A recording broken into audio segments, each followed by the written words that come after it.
I'm on the last page of your 3-3 notes. This time, it says write a polynomial function in factored form with the given zeros. Now, factored form is just what we did on the second page. That's what they started with here.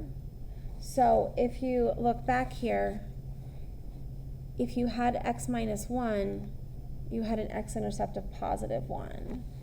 If you had an x-intercept of negative 3, you got that by having a factor of x plus 3. And if you had a negative 4, you got that from an x plus 4. So we can go backwards. That's not a problem.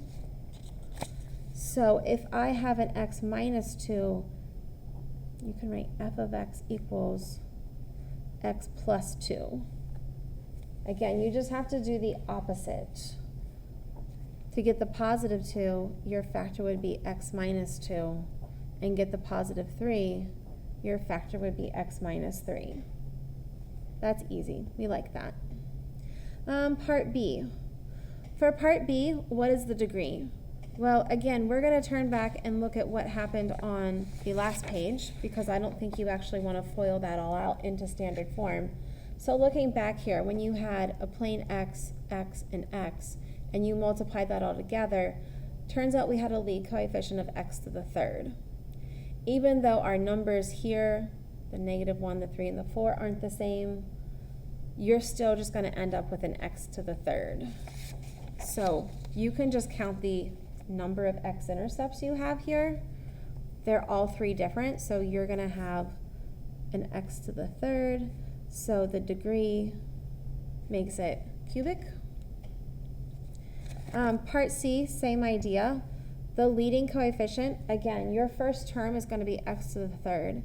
So your lead coefficient is 1, or coming from the 1x to the third. And part D says describe the end behavior.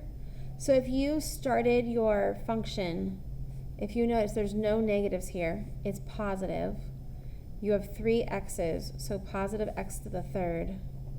Again, that's going to take something that basically resembles a snake. What goes on the middle might be different, but overall, as x goes to negative infinity, meaning if you go all the way to the left, it's going to keep going down forever. So y goes to negative infinity as well. And as you go further to the right, it's just going to keep going higher and higher and higher. So as x goes to positive infinity, y also goes to positive infinity. And number 8, we can do that together. If you notice, number 8 is just a tiny bit different because we have 4 factors here. 2 of them are the same though.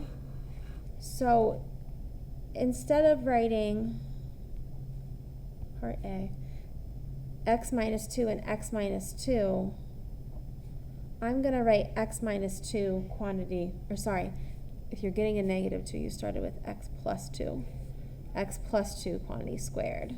And that takes care of both of those. To get a positive 2x intercept, we're going to have x minus 2. And to get a positive 3x intercept, we need an x minus 3.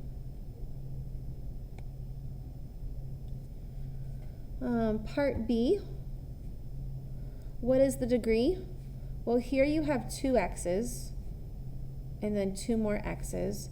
So you're going to have a positive x to the 4th for your first term. So the degree is quartic.